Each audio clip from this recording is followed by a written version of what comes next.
আমার ভাঙা ঘরে ভাঙা চালা ভাঙা বেড়ার ফাঁকে অবাক জ্যোৎস্না ঢুয়ে কাপড়ে হাত বাড়াইয়া ডাকে,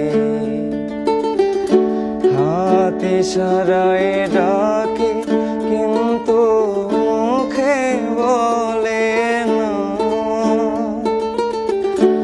আমার কাছে আইলে বন্ধু আমারে পাইবা না। আমার ভাঙা ঘরে ভাঙা চালা ভাঙা বেড়ার ফাঁকে অবাক জ্যোৎস্না ঢুয়ে